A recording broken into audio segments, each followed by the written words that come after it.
سلام قولا من رب رحيم. நிகரில்லா அன்புடையோன் இறைவனிடமிருந்து சாந்தி நிலவட்டும் என்று முகமன் கூறப்படும். அன்பிற்கினியவர்களே, மார்க்கத்திலே மனிதர்களுக்கு வணக்கங்களை அல்லாஹ் ஏற்படுத்தி தந்திருக்கிறான் என்பதை நாம் பார்க்கிறோம். இன்னும் சொல்லப்போனால் மனிதனுடைய ஒட்டுமொத்த வாழ்க்கையும் அது இபாதத்தாக இருக்க வேண்டும் என்று அல்லாஹ் எதிர்பார்ப்பதாகவும் நாம் குர்ஆனிலே சொல்லப்படுகிற செய்தியை நாம் எல்லோருமே அறிந்திருக்கிறோம். ஒமா ஹலத்துல் ஜின்ன வல் இன்ஸ இல்லா லியஅ்புதுன்.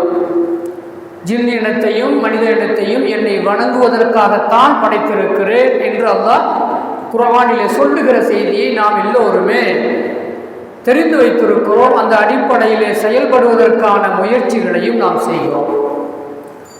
அன்பிற்கினியவர்களே, அந்த அடிப்படையில் நம்முடைய வாழ்க்கையிலே அன்றாடம் சில காரியங்களை நாம் செய்வோம்.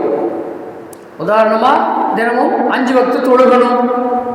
நம்மள பலர் 5 வக்து தொழுகையை நாம் நேமமாக தொழுது கொண்டு வருவோம். ரமலானுடைய காலம், பகல் நேரத்திலே நான் நோன்பு நோக்க வேண்டும், இரவு நேரங்களிலே நின்று வணங்க வேண்டும். நம்மிலே பலர் அதை சரியாக நாம் செய்து வருகிறோம். அதே போன்று என்னிடத்திலே பொருள் இருக்கிறது, ஜகாத்துடைய நிசாபு எத்திருக்கிறது என்று சொன்னால் அதை கொடுக்கக்கூடியவர்கள் நாம் கொடுக்கின்றோம். அதை நாம் கணக்கிட்டு கொடுக்கக்கூடிய நம் இடத்திலே இருக்கிறோம். அன்பிற்கினியவர்களே, இது போன்று மார்க்கத்திலே பிரதானமான எல்லா காரியங்களையும் ஒரு குறிப்பிட்ட நேரத்திலே ஒரு குறிப்பிட்ட நாளிலே செய்வதை நாம் எல்லோருமே அறிந்திருக்கிறோம். தொழுகை சொன்னால் நேரம் குறிக்கப்பட்டிருக்கிறது. தொழுகை என்பது நேரம் குறிக்கப்பட்ட ஒன்று. அந்த நேரத்தில் தான் நாம் தொழுவோம் என்பதை பார்க்கிறோம். நோன்பு என்றால் ரமலானில் தான் கடமை. ரமலானின் கடமையான அந்த கடமையான நோன்பை அப்பொழுதுதான் நாம் நோற்போம். அதை நாம் அறிந்து வைத்திருக்கிறோம். ஜக்காத்தை கொடுக்க வேண்டும் என்று சொன்னால் என்னிடத்திலே நிசாபு வருகிற பொழுதுதான் நான் கொடுக்க வேண்டும். அதை தெரிந்து வைத்து நாம் கொடுக்கிறோம். ஆனால் ஹஜ்ஜுடைய விஷயம் பாருங்க அன்பிற்கினியவர்களே, ஹஜ்ஜுடைய அந்த விஷயம் இருக்கிறதே, அதுவும் ஒரு குறிப்பிட்ட காலம்தான் என்றாலும் கூட அந்த ஹஜ்ஜுடைய காரியத்தை மட்டும் நாம் அந்த நாட்களிலே நிறைவேற்றுவதில்லை. ஹஜ்ஜுடைய இபாதத்தை செய்ய போறவங்க வெறும் ஹஜ்ஜை மட்டும் செஞ்சுட்டு வர்றாங்களா, ஹஜ்ஜுக்கான அந்த கிரிகைகளை மட்டும் செய்கிறார்களா அப்படின்னு சொன்னா இல்லை. எல்லா வணக்கங்களையும் அவர்கள் செய்கிறார்கள். பிரதானமான எல்லா வணக்கங்களையும் செய்வதை நாம் பார்க்க முடிகிறது ஹஜ்ஜுடைய அந்த காலங்களில் மட்டும்தான். ரமலான் நம்ம ஹஜ் செய்ய முடியுங்களா? ரமலான்ல ஹஜ் செய்ய முடியாது.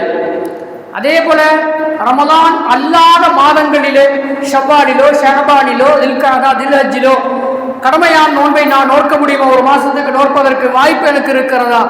அப்படி இல்லை. அன்பிற்கினியவர்களே, தொழுகை என்பது அந்தந்த நேரம் குறிக்கப்பட்டது. நான் எப்போ வேண்டாலும் தொழுவலாம் அப்படின்னு இருக்கான்னா இல்லை. ஆனால் ஹஜ்ஜுடைய காலத்திலே பாருங்கள், நாம் தொழவும் செய்கிறோம். அன்பிற்கினியவர்களே, நோன்புகளையும் கூட சுன்னத்தான நோன்புகளையும் நாம் நோக்கிறோம். நிசாபு எத்திவிட்டால் ஜகாத்துடைய கடமையையும் கூட அந்த காலங்களிலே நாம் நிறைவேற்றுகிறோம். அன்பிற்கினியவர்கள் இன்னும் கூடுதலாக ஹஜ்ஜுக்கு வாய்ப்பு இருந்தால் ஹஜ்ஜையும் நிறைவேற்றுகிறோம். யௌமுன் நஹர் என்று சொல்லப்படக்கூடிய அந்த அறுக்கின்ற நாளிலே குர்பானி பிராணிகளையும் அறுத்து நாம் பலியிடுகிறோம். அரஃபாவிலே தங்குகிறோம். ஹஜ்ஜுடைய காலத்தில் நாம் எல்லா பிரதானமான இபாதத்துகளையும் நாம் செய்கிறோம் என்பது நமக்கு கிடைத்திருக்கிற ஒரு அரிய வாய்ப்பு என்பதை நாம் புரிந்து கொள்ள வேண்டும். பிரதானமான அனைத்து அனைத்து வணக்கங்களும் ஒரு சேர நிறைவேற்றப்படுகிற காலம் என்பதை நாம் புரிந்து கொண்டோம் என்று சொன்னால் அதனுடைய நன்மைகளை நாம் முழுமையாக பெறுவதற்கான முயற்சிகளை நாம் செய்வோம். அன்பிற்கினியவர்களே, இந்த நாட்களின் சிறப்பை நாம் உணர்ந்து கொள்வோம் என்று சொன்னால், இந்த ஹஜ்ஜுடைய காலங்களுடைய சிறப்பு என்ன என்பதை நாம் தெரிந்து கொள்வோம் என்று சொன்னால் நம்முடைய ஈமானிய அடையாளமாக கூட நாம் அதை சொல்லலாம். அதை தெரிந்து கொண்டு நாம் செயல்படுகிற பொழுது ஈமானிய அடையாளம், என்னிடத்தில் ஈமான் இருக்கிறது என்பதை நான் வெளிப்படுத்துகிற ஒரு செயலாக நாம் சொல்ல முடியும் அன்பிற்கினியவர்களே. ஆக அவ்வளவு பிரதானமான ஒரு காலத்திலே, துல்ஹஜ் மாதத்திலே, இன்னும் சில தினங்களிலே ஈதுல் அத்ஹா பெருநாளை எதிர்பார்த்தவர்களாக, அதே போன்று குர்பானி பிராணிகளை அறுத்து அல்லாஹுக்காக வேண்டி கொடுக்கக்கூடிய அந்த உதுஹியா என்று சொல்லப்படக்கூடிய பிரதானமான ஒரு வணக்கத்தையும் நிறைவேற்றுவதை எதிர்பார்த்தவர்களாக நாம் எல்லாம் இருக்கிறோம் என்பது அன்பிற்கினியவர்களே நமக்கு கிடைத்திருக்கிற ஒரு பாக்கியம். பெருமானார் ஸல்லல்லாஹு அலைஹி வஸல்லம் அவங்க அதனால தான் சொன்னாங்க, இந்த துல்ஹஜ் மாதம் வந்துவிடும் என்று சொன்னார். துல்ஹஜ் மாதம் வந்துவிடும் என்று சொன்னால் நீ என்ன செய்யுங்கன்னு சொன்னா, ஃபஅக்ஸிரு ஃபீஹின்ன தஹ்லீல, அதே போல வத்தக்பீர வத்தஹ்மீத. ரசூலுல்லாஹ் சொன்னாங்க, மூணு சொல்றாங்க, மூணு விஷயங்களை சொல்றாங்க. ஃபஅக்ஸிரு ஃபீஹின்ன தஹ்லீல வத்தக்பீர வத்தஹ்மீத. ஹஜ்ஜுடைய காலம், துல்ஹஜ் பிறை பிறந்து விட்டது என்கிற செய்தியை நீங்கள் அறிந்து கொண்டீர்கள் என்று சொன்னால், அந்த காலங்களிலே அந்த நாட்களிலே நீங்கள் அதிகமாக அல்லாஹுவை திக்ர் செய்யுங்கள், சுப்ஹானல்லாஹ் என்று நீங்கள் சொல்லுங்கள், கலிமாவை சொல்லுங்கள் என்று வல்ல ரஹ்மான் ஹக் சுப்ஹானஹு வ தஆலாவுடைய நபி அவர்கள் நம்மை அதிகப்படுத்தும்படி, நாம் எப்பயும் சொல்றதை விட இன்னும் கூடுதல் படுத்துங்க. நீங்க கலிமா சொல்றதை கூடுதல் படுத்துங்க, சுப்ஹானல்லாஹ் என்று தஸ்பீஹ் ஓதுவதை கூடுதல் செய்யுங்கள், அதிகப்படுத்துங்கள். இன்னும் தக்பீர அல்லாஹு அக்பர் அல்லாஹு அக்பர் அல்லாஹு அக்பர் அல்லாஹு அக்பர் தக்பீர் சொல்லுவதை நீங்கள் அதிகப்படுத்துங்கள். அதே போல தஹ்மீதி, இன்னும் அல்ஹம்துலில்லாஹ் அல்ஹம்துலில்லாஹ் என்கின்ற அந்த தஹ்மீதை நீங்கள் அதிகப்படுத்துங்கள் என்று பெருமானார் ஸல்லல்லாஹு அலைஹி வஸல்லம் அவர்கள் சொல்றாங்க. ஏன் அன்பிற்கினியவர்களே, மற்ற நாட்களை விட இந்த துல்ஹஜ்ஜினுடைய பிறை 1 to 10 வரை இருக்கக்கூடிய இந்த நாட்கள் செய்யப்படுகிற அந்த இபாதத் அன்பிற்கினியவர்களே மிக மிக அதிகமான நன்மைகளை பெற்று தருகிறது என்ற காரணத்தினால் பெருமானார் ஸல்லல்லாஹு அலைஹி வஸல்லம் அவர்கள் இந்த தஹலீலையும் தக்பீரையும் தஹ்மீதையும் அதிகப்படுத்துங்கள் என்று நமக்கு சொல்லி தந்திருக்கிற செய்தியாக பார்க்கிறோம். ஆனால் அன்பிற்கினியவர்களே, துல்ஹஜ் மாதம் என்பது அவ்வளவு சிறப்பான ஒரு மாதம். அந்த மாதத்திலே அரஃபா என்ற ஒரு நாள் ஒன்று இருக்கிறது என்பதை நாம் எல்லோரும் அறிவோம். அன்பிற்கினியவர்களே, அரஃபா நாள் என்று சொன்னால் துல்ஹஜ் பிறை 9. நம்முடைய இடத்திலே நாம் எங்கு இருக்கிறோமோ அங்கு என்று பிறை 9 இருக்கிறதோ அன்றைய நாள் நமக்கு அரஃபாவுடைய நாளாக இருக்கிறது. ஹாஜிகள் என்று அரஃபாவிலே தங்குகிறார்களோ அந்த நாள் நமக்கு அரஃபா என்று இல்லை. அதை நாம் புரிந்து கொள்ள வேண்டும். அன்பிற்கினியவர்களே, அதை தெரியாமல் குழப்பிக் கொண்டிருக்கிறார்கள் என்பதை நாம் இந்த நேரத்திலே சுட்டிக்காட்ட வேண்டி இருக்கிறது. ஏன்னா அங்க தங்கும் பொழுதுதான் அரஃபா, ஹாஜிகள் எல்லாம் அரஃபா தங்குற நாள் தான் நமக்கும் அரஃபாவுடைய நாள்னு சொல்லி மக்களை என்ன செய்றாங்கன்னா குழப்புவதை நாம் பார்க்கிறோம். அந்த குழப்பத்தில் நாம் சிக்க வேண்டாம். என்று பிறை 9 நம்முடைய பகுதியில் என்று பிறை 9 அன்றுதான் நமக்கு அரஃபாவுடைய நாள் என்பதை நாம் புரிந்து கொள்ள வேண்டும். ஏன், நான் ஒரே ஒரு செய்தியை சொல்லி நான் உங்களிடத்துல ஒரு கேள்வியா கூட முன்வைக்கிறேன். பெருமானார் ஸல்லல்லாஹு அலைஹி வஸல்லம் அவங்க எங்க மதீனாவில் இருந்தாங்க. மதீனாவில் எத்தனை வருடங்கள் இருந்தாங்க? ஏறத்தாழ 10 வருடங்கள் மதீனாவில் இருந்தார்கள். ஒரு வருடம் கூட மக்காவுக்கு ஒரு ஆள் அனுப்பி பிறை அங்கே அரஃபாவிலே மக்கள் தங்குகிற நாள் எது என்று நீங்கள் தெரிந்து கொண்டு வாருங்கள் என்று யாரையாவது அனுப்பி இருக்கிறாங்களான்னு சொல்லி ஹதீதுகள்ல பார்த்தா எந்த ஹதீதுகளிலும் இல்லை என்பது நாம் புரிந்து கொள்கிற செய்தி. மதீனாவில என்று அவர்கள் பிறையை பார்த்து கணக்கிட்டு துல்ஹஜ் பிறை 9 கணக்கிட்டார்களோ அன்றுதான் சொன்னா நோன்பு நோற்று இருக்கிறார்கள் அரஃபாவுடைய நாள் பிறை 9 என்ற அடிப்படையிலே என்பதை நாம் பார்க்கிறோம். ஆக அன்பிற்கினியவர்களே, பெருமானார் ஸல்லல்லாஹு அலைஹி வஸல்லம் அவங்க நமக்கு சொல்லி தந்திருக்கிற செய்தி, அவர்களின் அந்த 10 ஆண்டு கால செய்தியும் நமக்கு சொல்லுகிற செய்தி என்னன்னு சொன்னா, இன்று நம்மிலே சிலர் குழம்பி போயிருப்பதை போன்று நாம் அந்த அரஃபாவிலே தங்கக்கூடிய நாளை அரஃபாவுடைய நாளாக எடுத்துக்கொள்ள வேண்டிய அவசியம் இல்லை. என்று நாம் இங்கே அரஃபாவுடைய நாளாக பிறை 9 பார்க்கிறோமோ அன்றைய தினத்திலே நாம் நோன்பு நோக்க வேண்டியதுதான். இல்ல அன்னைக்கு தான் அப்படின்னு சொல்றவங்கள்ட்ட இன்னொரு கேள்வி, அமெரிக்காவில் என்னைக்கு நோன்பு வைப்பாங்க? இன்னும் சில பகுதிகளில் இரவு பாதி பகல் பாதிங்கிற மாதிரி இங்க இங்க இங்க இரவு இருக்கும், அங்க பகல் இருக்கும். அவங்க எப்ப நோன்பு வைப்பாங்க? அவங்க எந்த தினத்திலே அரஃபாவுடைய நாளை அவர்கள் நாளாக எடுத்துக்கொள்வார்கள் என்பதை கொஞ்சம் யோசிச்சு பார்த்தீங்கன்னா, இந்த பூமி உருண்டை, இந்த உருண்டையிலே ஓடிக்கொண்டு இருக்கிறது, நாட்கள் எப்படி வரும் என்பதை கொஞ்சம் அறிவியல் பூர்வமாக சிந்திப்போம் என்று சொன்னால், அன்பிற்கினியவர்களே, இந்த குழப்பத்திற்கு இடமே இல்லை என்பதையும் நாம் இந்த நேரத்திலே தெளிவுபடுத்துகிறோம். அன்பிற்கினியவர்களே, ஆக அரஃபா நாள் என்பது நாம் இங்கே என்று பிறை 9 அன்றுதான் நாம் நோன்பு நோக்க வேண்டும் என்பது.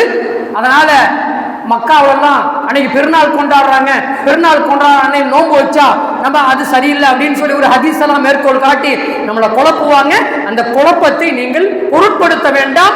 அன்பிற்கினியவர்களே, நீங்கள் இந்த நம்முடைய நாட்டில் நம்முடைய தேசத்தில் பிறை 9 என்னைக்கோ அன்னைக்கே நீங்கள் நோன்பு வையுங்கள் என்று நான் உங்களிடத்தில் அன்போடு கேட்டுக்கொள்கிறேன்.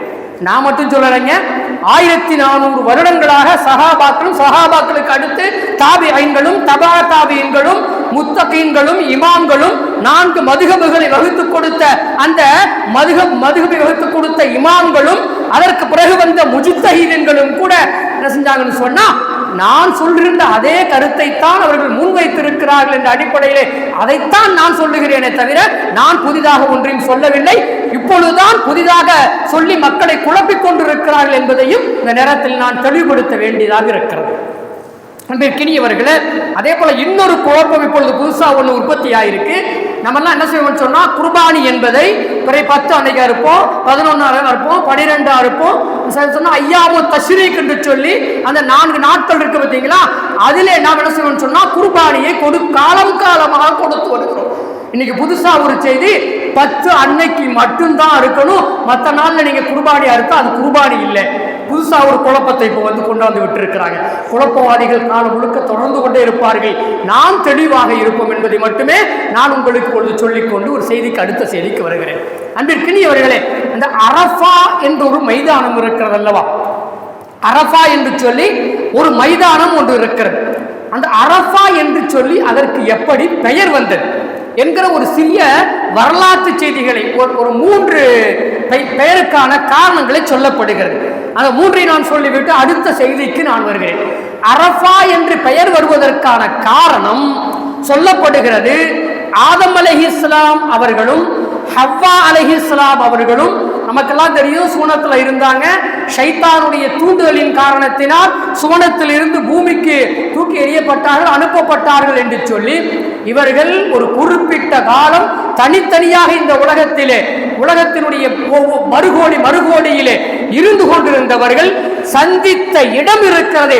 ஆதம் அலைஹிஸ்ஸலாம் அவர்களும் ஹவ்வா அலைஹிஸ்ஸலாம் அவர்களும் சந்தித்துக் கொண்ட இடம் அந்த ஜபலுர் ரஹமா என்று சொல்லப்படக்கூடிய அந்த மலைக்குன்று இருக்கக்கூடிய இடமான அரஃபா மைதானமாக இருக்கிறது என்று சொல்லி அன்பிற்கினியவர்களே வரலாற்று ஆசிரியர்கள் பதிவு செய்து வைத்திருக்கிறதை நாம் பார்க்கிறோம். அந்த நேரத்திலே அரஃபான்னு சொன்னா அறிந்து கொண்டார்கள்.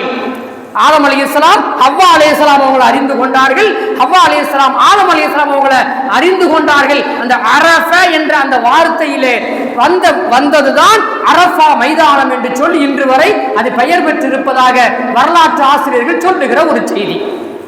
அதே போல பாருங்க, நபி இப்ராஹிம் அலைஹிஸ்ஸலாம் இன்னொரு பெயர் காரணம் சொல்லப்படுகிறது.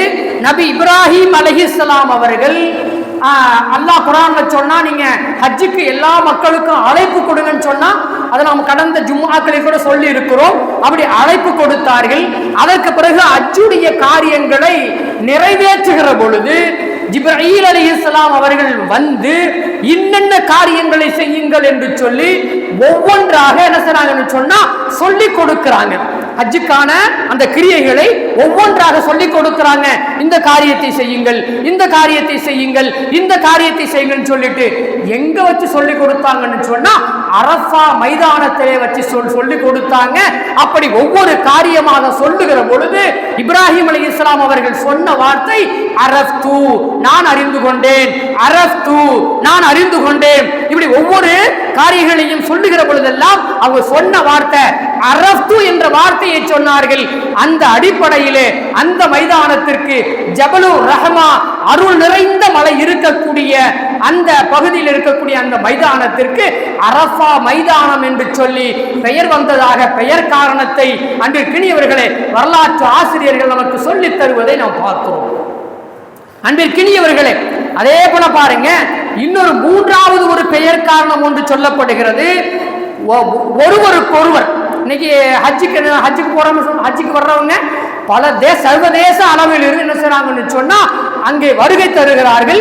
எல்லோரும் ஒரு குறிப்பிட்ட அந்த நாளிலே, அதாவது பிறை 9 அன்று ஃபஜ்ரில் இருந்து அதாவது மக்ரிபுக்கு முன்னால் வரை, மக்ரிப் வக்து வருவதற்கு முன்னால் வரை அந்த அரஃபா மைதானத்திலே எல்லோரும் தங்குகிறார்கள் என்பது நாம் அறிந்திருக்கிற செய்தி.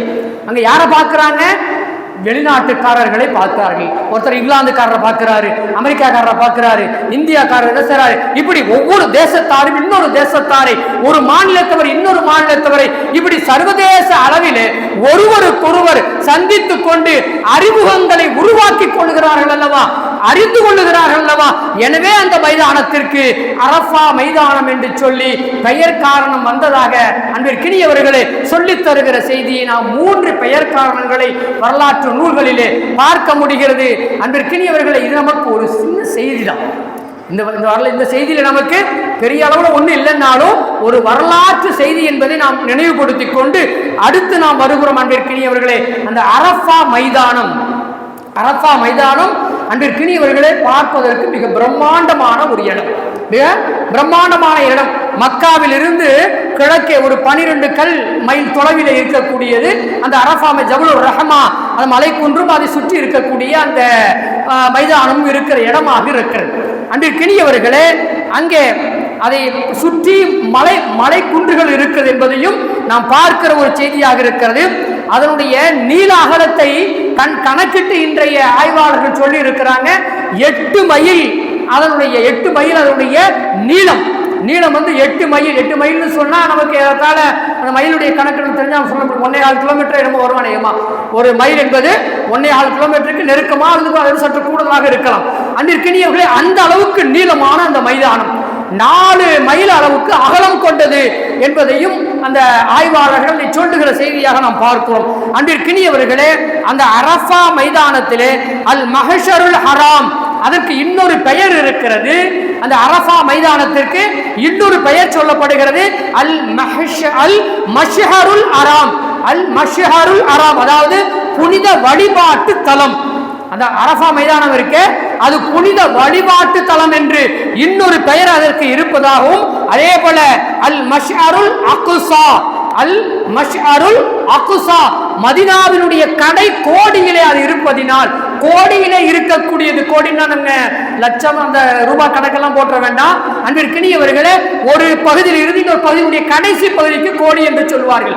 அந்த கோடியிலே இருக்கிற காரணத்தினால் கோடியில் வழிபாட்டு தலமாக அது இருக்கிறது என்ற பெயரை பெற்றிருக்கிறது அல் மஷ்அருல் ஹராம் என்ற பெயரிலே. அதே போன்று அன்பிற்கினியவர்களே இலால் என்று சொல்லி அதற்கு ஒரு பெயர் இருக்குது. இலால் சொன்னா மணற்பாங்கான பகுதி, மணற்குன்றுகள் நிறைந்த பகுதி என்று சொல்லிட்டு அந்த பகுதிக்கு இப்படியும் பெயர் வைத்திருப்பதை நாம் பார்க்கிறோம். அன்பிற்கினியவர்களே ஆக நாம் ஒன்றை விளங்கிக் கொள்வோம், அரஃபா மைதானம் என்பது அது வரலாற்று சிறப்பு மிக்க ஒரு இடம் என்பதை அன்பிற்கினியவர்களே நாம் புரிந்து கொள்ளுகிற செய்தியாக இருக்கிறது. பாருங்க, இந்த அரஃபா தினத்தை பற்றி ஒரு வரலாற்று செய்தி ஒன்று இப்னு கசீர்ல பதிவாயிருக்கிற செய்தி. ஒரு முறை யூதர்கள் எல்லாம் என்ன செய்றாங்கன்னு சொன்னா உமரே ஃபாரூக் ரலியல்லாஹு தஆலா அன்ஹுவை வந்து சந்திச்சு கேட்கிறாங்க, நீங்கள் ஒரு வசனத்தை ஓதிக்கொண்டே வருகிறீர்கள், நீங்க என்ன செய்யுங்கன்னா ஒரு வசனத்தை நீங்க ஓதுறீங்க, அந்த வசனத்தை ஓதுகிறீர்கள், அந்த வசனம் எங்களுக்கு அருளப்பட்டிருக்கும் என்று சொன்னால், யூதர்கள் சொல்றாங்க எங்களுக்கு அருளப்பட்டிருக்கும் என்று சொன்னால் அந்த அருளப்பட்ட அந்த நாளை நாங்கள் பெருநாளாக கொண்டாடி இருப்போமே, அவ்வளவு அற்புதமான ஒரு வசனம், அதை நீங்கள் பெருநாளாக கொண்டாடாமல் இருக்கிறீர்களே என்று உமரே ஃபாரூக் ரலியல்லாஹு தஆலா அன்ஹு யூதர்கள் வந்து என்ன செய்றாங்கன்னு சொன்னா சொல்றாங்க. அப்போ உமர் ரலியல்லாஹு தஆலா அவங்க நீங்க எந்த வசனத்தை சொல்றீங்க சொல்லுங்களேன் என்று கேட்கிற பொழுது, அன்பிற்கினியவர்களே அந்த யூதர்கள் என்ன செய்றாங்கன்னு சொன்னா அந்த வசனத்தை ஓதி காட்டுறாங்க. அல் மாயிதா என்ற 5வது அத்தியாயத்திலே 3வது வசனத்திலே ஒரு பகுதியாக வரக்கூடிய அந்த வசனத்தை ஓதி காட்டுறாங்க. அல் யௌம அக்மல்து லக்கும் தீனக்கும் வ அத்மம்து அலைக்கும் நிஅமதி வ ரதீது லக்குமுல் இஸ்லாம தீனா. இந்த வசனத்தை ஓதி காட்டுறாங்க. என்ன பொருள் அப்படின்னு சொன்னா, அல் யௌம அக்மல்து லக்கும் தீனக்கும், அல்லாஹ் பெருமானார் ஸல்லல்லாஹு அலைஹி வஸல்லம் அன்னவங்களுக்கு அரஃபா மைதானத்திலே வைத்து இந்த வசனத்தை இறக்கினான். இன்று உங்களுக்கு உங்களுடைய மார்க்கம் பூர்த்தி செய்யப்பட்டது என்று அல்லாஹ் என்ன செஞ்சான்னு சொன்னா அந்த வசனத்தை இறக்கி தந்தான். அதே போல என்னுடைய அருட்கொடைகளை எல்லாம் இன்றைய தினத்திலே இந்த மைதானத்திலே வைத்து நான் உங்களுக்கு நிரப்பமாக்கி விட்டேன், பூர்த்தி செய்து விட்டேன் என்று அல்லாஹ் அந்த வசனத்திலே சொல்லி தருகிற செய்தியாக பார்க்கிறோம். இன்னும் அல்லாஹ் சொல்றான், இஸ்லாம் தீனா, இஸ்லாம் என்ற அந்த ஒன்றை அந்த மார்க்கத்தை நான் பொருத்திக் கொண்டேன். இஸ்லாத்தை நான் யாரை ஏற்றுக்கொண்டீர்களோ, அந்த வாழ்வியலை எடுத்துக்கொண்டீர்களோ, அவர்களையும் உங்களது மார்க்கத்தையும் நான் பொருந்திக் கொண்டேன் என்று சொல்லி வல்ல ரஹ்மான் ஹக்கு சுப்ஹானஹு வ தஆலா அந்த வசனத்தை இறுதியாக இறக்கி தந்ததை யூதர்கள் உமரே ஃபாரூக் ரலியல்லாஹு தஆலா இடத்திலே ஓதி காட்டுறாங்க. இப்ப சொன்னாங்க, இப்போ உமர் ரலியல்லாஹு தஆலா சொன்னாங்க, ஆம் இது ஒரு நிஅமத்து தான், இது ஒரு நிஅமத்து தான். இந்த வசனம் இறக்கப்பட்டதும் இறக்கப்பட்ட நாளும் அந்த இடமும் ஒரு நிஅமத்து தான். மார்க்கம் பூர்த்தியாக்கப்பட்டது அந்த நாளில் தான். இஸ்லாம் என்கிற அந்த வாழ்க்கை நெறியை அல்லாஹ் ஒப்புக்கொள்ளுகிறான் என்பதும் நாங்கள் ஏற்றுக்கொண்டதுதான், நாங்கள் அறிந்து கொண்டதுதான். இன்னும் என்ன சொன்னாங்கன்னு சொன்னா, இப்படி எல்லாம் சொல்லிட்டு இறுதி தூதர் பெருமானார் ஸல்லல்லாஹு அலைஹி வஸல்லம் அன்னவங்க அந்த தன்னுடைய இறுதி நுபுவத்தை நான் தான் இறுதி நபியாக இருக்கிறேன் என்பதையும் அதிலே அல்லாஹ் சொல்லி காட்டி இருக்கிறான் என்பதையும், இந்த எல்லாவற்றையும் நாங்கள் புரிந்து கொள்ளுகிறோம். ஹராம் ஹலால் என்கிற அந்த தெளிவுபடுத்துகிற விஷயம் இதற்கு அடுத்து அல்ல, இனி எல்லாம் உங்களுக்கு தெளிவுபடுத்தப்பட்டு விட்டது என்பதை நாங்கள் புரிந்து கொண்டு, அன்றிற்கினியவர்களே அந்த யூதர்களுக்கு உமர் ரலியல்லாஹு தஆலா சொன்னாங்க, அந்த நாளை நாங்கள் ஏற்கனவே பெருநாளாக கொண்டாடி கொண்டிருக்கிறோம். அரஃபாவில் நாங்க சர்வதேச அளவில் இருந்து எல்லோரும் ஹஜ்ஜுக்காக வந்து அங்கே நாங்கள் தங்கி கொண்டாடி கொண்டிருக்கிறோம் என்று அரஃபா நாளுடைய சிறப்பை பற்றி உமர் ரலியல்லாஹு தஆலா அவங்க இப்படி யூதர்கள் சொல்லுகிற பொழுது அந்த தினத்தினுடைய சிறப்பை பற்றி சொல்லி தந்ததாக அன்பிற்கினியவர்களே ஹதீஸிலே பதிவு செய்து வைக்கப்பட்டிருக்கிறதை நாம் பார்க்கிறோம். அன்பிற்கினியவர்களே, அதே போன்று என்ன செய்றான்னு சொன்னா, அல்லாஹ் பாருங்க தன்னுடைய குர்ஆனில் அந்த அரஃபாவுக்கு இவ்வளவு சிறப்புகளை சேர்க்கிறான். எப்படி பாருங்க, வல் யௌமில் மஷ்ரூத் வ ஷாஹிதின் வ மஷ்ஹூத், இது ஒரு அத்தியாயம். இது வந்து அல் புரூஜ் அப்படின்னு சொல்லப்படக்கூடிய அத்தியாயத்துல 2வது 3வது வசனம் நான் ஓதிய வசனம். அதே போல அல் ஃபஜ்ர் என்ற அத்தியாயம், அல் ஃபஜ்ர் என்ற அத்தியாயம், அதுல வஷ்ஷஃபஇ வல் வத்ர் என்று சொல்லி 3வதாக உள்ள அந்த வசனத்திலேயும் இந்த அரஃபாவை பற்றி அல்லாஹ் சொல்லுவதாக, இந்த துல்ஹஜ்ஜினுடைய 1லிருந்து 10க்கு உட்பட்ட இந்த 10 நாட்களை பேசுவதாக விரிவுரையாளர்கள் நமக்கு சொல்லித் தருகிற செய்தியை பார்க்கிறோம். அன்பிற்கினியவர்களே, ஹஜ்ரத் அபூ ஹுரைரா ரலியல்லாஹு தஆலா அவங்க சொல்லுகிற ஒரு செய்தி, திருமதியில பதிவாயிருக்கிற ஒரு செய்தி என்னன்னு சொன்னா, அந்த வல் யௌமில் மவ்ஊத் அப்படிங்கிறதுக்கு தஃசீர் சொல்றாங்க. அந்த மவ்ஊத் என்பது மறுமை நாளை குறிக்கக்கூடிய ஒன்றா. வாக்களிக்கப்பட்ட நாள்னு சொன்னா அல் மவ்ஊத்னு சொன்னா வாக்களிக்கப்பட்ட நாள். அது எந்த நாள் என்று சொன்னால் மறுமை நாளாக இருக்கிறது. அதே சமயத்தில் அடுத்து சொல்றாங்க மஷ்ஹூத் என்று ஒன்று பின்னால் வருகிறது. ஷாஹிது வ மஷ்ஹூத் என்று ஒன்று வருகிறது. சாட்சி சொல்பவரும் சாட்சி சொல்லப்படக்கூடியவரும் என்று சொல்லி, அதே போல இன்னொரு பொருள் இருக்கிறது. அதற்கு சாட்சி சொல்லுவதும் சொல்லப்படக்கூடியதும் என்று சொல்லி இன்னொரு பொருளையும் கொள்ள முடியும். அந்த அடிப்படையிலே இந்த மஷ்ஹூத் என்பதற்கு இன்னொரு பொருளாக பார்க்கப்படும் நாள் என்ற அடிப்படையிலே ஹஜ்ரத் அபூ ஹுரைரா ரலியல்லாஹு தஆலா சொல்றாங்க, அது அரஃபாவுடைய நாள். அது அரஃபாவுடைய நாளை தான் அல்லாஹ் குர்ஆனில் அங்கே சொல்லி காட்டுவதாக சொல்லித் தரப்படுகிற செய்தியை பார்க்கிறோம். ஷாஹித் என்ற வார்த்தைக்கு பார்க்கும் நாள் என்று சொன்னால் ஜும்ஆவுடைய நாள் என்று சொல்லி ஹஜ்ரத் அபூ ஹுரைரா ரலியல்லாஹு தஆலா அவங்க சொல்லியிருக்கிற செய்தி திருமதியில பதிவாக இருக்கிற ஒரு செய்தியாக பார்க்கிறோம். ஆக அன்பிற்கினியவர்களே, மறைமுகமாக அல்லாஹ் சுப்ஹானஹு வ தஆலா மறுமை நாளையும் அரஃபாவுடைய நாளையும் ஜும்ஆவுடைய நாளையும் என்ன சொன்னா அல்லாஹ் குர்ஆனிலே சொல்லி காட்டுகிற செய்தியாக பார்க்கிறோம். இன்னொரு செய்தி பாருங்க, பெருமானார் ஸல்லல்லாஹு அலைஹி வஸல்லம் அன்னவங்க முதலாக அவங்க செஞ்ச ஒரே ஹஜ் ஒரு ஹஜ் தான், ஹஜ்ஜத்துல் விதா ஒரு ஹஜ் தான் செஞ்சாங்க. ஒரு முறை அந்த அரஃபாவில் என்ன சொன்னாங்கன்னா தங்கினாங்க. தங்கிய நாள் இருக்கிறது அது ஜும்ஆவுடைய நாளாக இருக்கிறது என்பதும் நாம் பார்க்கிற செய்தி. அதான் இந்த ஹதீஸ்ல ஹஜ்ரத் அபூ ஹுரைரா ரலியல்லாஹு தஆலா அவங்க அல்லாஹ் ஜும்ஆவுடைய நாளையும் இதில் குறிப்பிட்டு இருக்கிறான் என்று சொல்லி தருகிற செய்தியாக நாம் பார்க்கிறோம். அன்பிற்கினியவர்களே, அதே போன்று வல் ஃபஜ்ரி வலயாலின் அஷ்ரின் வஷஃபஇ வல் வத்ர், அன்பிற்கினியவர்களே, இந்த வசனத்திற்கு இப்னு அப்பாஸ் ரலியல்லாஹு தஆலா அவங்க விளக்கம் சொல்லுகிற பொழுது அல் ஃபஜ்ர் என்று சொன்னால் வைகறை பொழுது, விடிய காலை பொழுது, நமக்கெல்லாம் பொருள் தெரியும் அன்பிற்கினியர், வைகறை பொழுது. இந்த வைகறை பொழுது என்று அல்லாஹ் எந்த நாளை சொல்றான்னு சொன்னா நஹருடைய நாளாக இருக்கக்கூடிய பிறை 10 அன்று, துல்ஹஜ் பிறையின் 10ஆக இருக்கக்கூடிய நஹருடைய நாளை தான் அல்லாஹ் இதை குறிப்பிட்டு இருக்கிறான் என்று சொல்லி இப்னு அப்பாஸ் ரலியல்லாஹு தஆலா அவங்க இதற்கு விளக்கம் தந்திருக்கிற செய்தியை பார்க்கிறோம். அதே போன்று வலயாலின் அஷ்ரின் 10 இரவுகள் என்று அல்லாஹ் சொல்லுகிறான். அந்த 10 இரவு என்று சொன்னால் துல்ஹஜ் முதல் பிறையில் இருந்து துல்ஹஜ் 10வது பிறை உள்ள அந்த நாட்களை தான் அல்லாஹ் என்ன செய்றான்னு சொன்னா வலயாலின் அஷ்ரின் என்று சொல்லி அல்லாஹ் குர்ஆனிலே சொல்லுவதாக இப்னு அப்பாஸ் ரலியல்லாஹு தஆலா அவங்க சொல்லி தருகிற செய்திகளை பார்க்கிறோம். அதே போன்று அதிலே அஷ்ஷஃபஇ என்று வருகிறது, இரட்டையின் மீது சத்தியமாக என்று ஒரு வார்த்தை அல்லாஹ் பயன்படுத்தலாம். இந்த இரட்டை என்பது 10வது நாளிலே, இரட்டையாக வரக்கூடிய 10வது நாளிலே ஈதுல் அல்ஹாவுடைய பெருநாளை குறிக்கிறது என்று சொல்லி இப்னு அப்பாஸ் ரலியல்லாஹு தஆலா அவர்கள், அன்பிற்கினியவர்களே, நாம் இந்த இடத்திலே ஒன்றை விளங்கிக் கொள்ள வேண்டும். இப்னு அப்பாஸ் ரலியல்லாஹு தஆலா அவங்க குர்ஆனுக்கு தஃசீர் செய்வதிலே சஹாபாக்களிலே முதன்மையானவர்கள் என்பதை நாம் இந்த நேரத்திலே புரிந்து கொள்ள வேண்டும். அவங்க தான் சொல்றாங்க ஈதுல் அல்ஹாவுடைய நாளை அல்லாஹ் சுப்ஹானஹு வ தஆலா குறிப்பிட்டு இருப்பதாக சொல்லி தருகிறார்கள். வத்ர் என்று சொன்னால், அடுத்து வத்ருங்கிற வார்த்தையை அல்லாஹ் பயன்படுத்தான். வத்ர் என்று சொன்னால் ஒற்றையின் சத்தியமாக என்று அல்லாஹ் சொல்லுகிறான். ஒற்றை என்பது இந்த துல்ஹஜ் பிறையினுடைய 9வது நாளாக இருக்கிறது.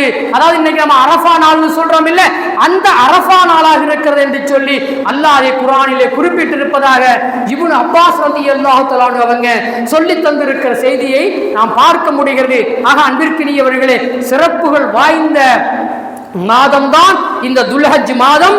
இந்த நாட்களும் சிறப்பிற்குரியது என்பதை இதுபோன்ற செய்திகளில் இருந்து நாம் விளங்கிக் கொள்ளுகிற செய்தியாக இருக்கிறது அன்பிற்கினியவர்களே. அதே போல பாருங்க, இப்னு ஹிப்பான்ல பதிவாயிருக்கிற ஒரு செய்தி, ஜாபிர் ரலியல்லாஹு தஆலா அவங்க அறிவிக்கிறாங்க.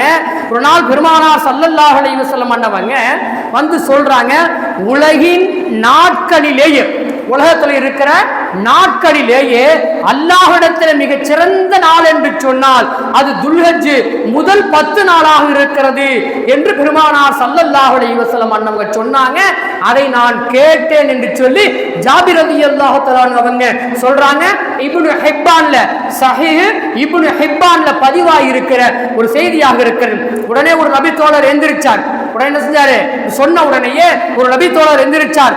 அல்லாஹ்வின் பாதையிலே போராடுகிற நாட்கள் சிறந்த நாள் இல்லையா யா ரசூலல்லாஹ், அல்லாஹ்வினுடைய தூதரே, அல்லாஹ்வுடைய பாதையிலே சென்று போராடுகிறோம், நாங்கள் தியாகங்களை செய்கிறோமே, அந்த நாட்களை விடவா இந்த நாள், இந்த துல்ஹஜ் பிறை 1 to 10 வரை உள்ள நாட்கள் சிறந்ததா, அப்படியா என்று கேட்கிறார்கள்.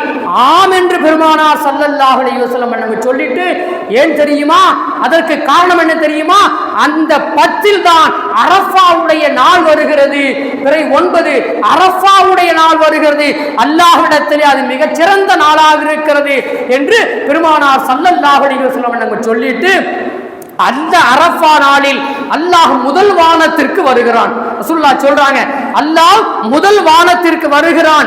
அங்கே கூடி இருப்பவர்களை, குறிப்பாக அரஃபாவிலே கூடி இருப்பவர்களை கண்டு மலக்குகளை அழைத்து பெருமை பாராட்டி பேசுகிறான். இங்கே பாருங்க, ஈமானோடு யக்கீனோடு என் மீது நம்பிக்கை வைத்து சர்வதேச அளவிலே இருக்கக்கூடிய இந்த மக்கள் எல்லாம் ஒன்றுபட்டு நிற்கக்கூடிய இந்த காட்சியை பாருங்கள் என்று சொல்லி முதல் வானத்திற்கு வந்து மலக்குமார்களிடத்திலே அல்லாஹ் பெருமை பாராட்டி பேசுகிறான். எனவே அந்த நாள் தான் அல்லாஹ்விடத்திலே சிறந்த நாளாக இருக்கிறது என்று இன்னும் அல்லாஹ் சொல்லுவதாக சொல்லுகிறார்கள்.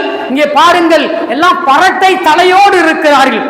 எப்படி தலைவிரி கோலமாக பரட்டை தலையோடு புழுதிகள் படிந்தவர்களாக எதை பற்றியும் கவலை இல்லாமல் இங்கு எல்லோரும் ஒன்று கூடி என்னை மட்டுமே நினைத்துக் கொண்டு இங்கு இருக்கிறார்கள். எனவே இந்த நாள் சிறப்பிற்குரிய நாள், இங்கே இருப்பவர்கள் சிறப்பிற்குரியவர்கள் என்று அல்லாஹ் சுப்ஹானஹு வ தஆலா பெருமை பாராட்டுவதாக பெருமானார் ஸல்லல்லாஹு அலைஹி வஸல்லம் அன்னவங்க அந்த தோழருக்கு பதில் சொன்னார்கள் என்று ஜாபிர் ரலியல்லாஹு தஆலா அவங்க அறிவிக்கிறாங்க. அன்பிற்கினியவர்களே, அதே போல ரசூலுல்லாஹி ஸல்லல்லாஹு அலைஹி வஸல்லம் அன்னவங்க சொன்னாங்க, என்னுடைய அருளை ஆதரவு வைத்த காரணத்தினால் தான் தலைவிரி கோலத்தை பற்றி அவர்கள் கவலைப்படவில்லை. தன்னுடைய தலைவிரி கோலத்தை பற்றி கவலைப்படவில்லை. புழுதிகள் தன் மீது படிந்திருப்பதை பற்றி அவர்கள் கவலைப்படவில்லை. காரணம், என்னுடைய அருளை அவர்கள் எதிர்பார்த்த காரணத்தினால் என்று அல்லாஹ் சொல்லி தருவதாக, சொல்லி பெருமை பாராட்டுவதாக பெருமானார் ஸல்லல்லாஹு அலைஹி வஸல்லம் அவங்க இன்னும் கூடுதலாக சொல்லி தந்திருக்கிறார்கள். அதே போல சொன்னாங்க, அரஃபா நாளிலே நரகத்திலிருந்து விடுவிப்பதை போல, நரகவாசிகளை விடுவிப்பது போல் வேறு எந்த நாளிலும் அந்த அளவுக்கு அதிகமாக விடுதலை செய்வதில்லை.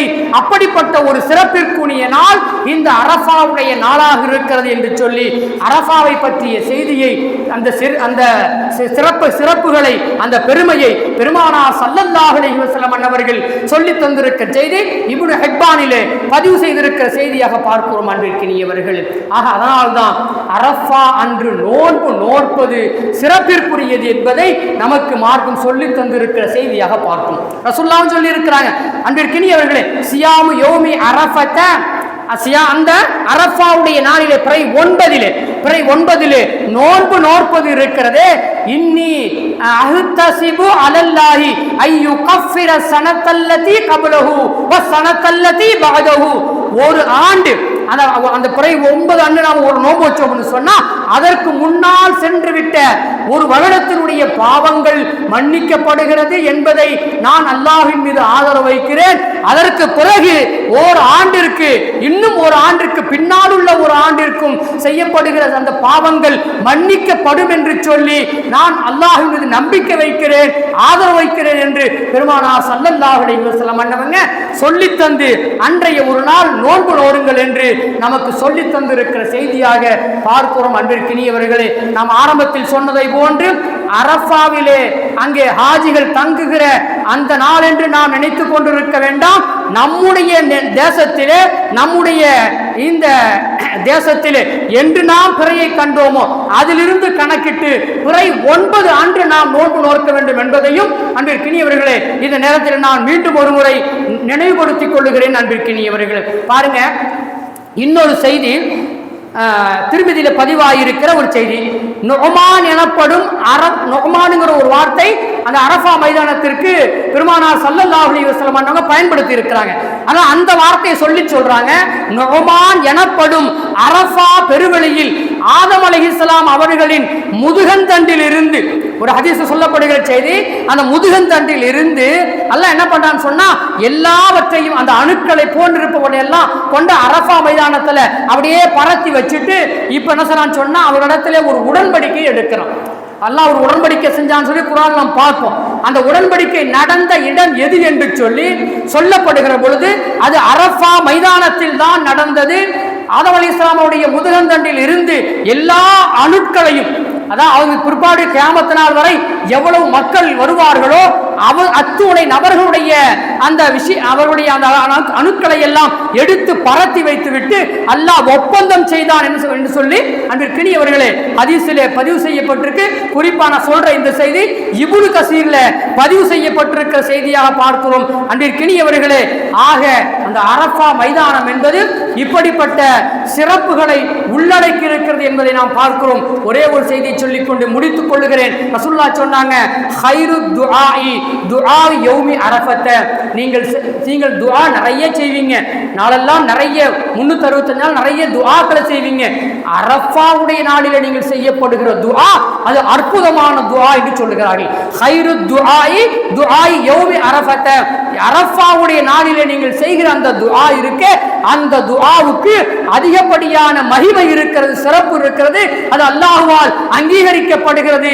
எனவே அரஃபாவுடைய நாள் 9 அன்று நிறைய துஆக்களை செய்யுங்கள் என்று பெருமானார் ஸல்லல்லாஹு அலைஹி வஸல்லம் அவங்க சொல்லிட்டு அந்த ஹதீஸ் ஒரு மிகப்பெரிய நீண்ட தொடர். அதிலே ஒரு கலிமாவை நமக்கு சொல்லி கொடுத்திருக்கிறாங்க.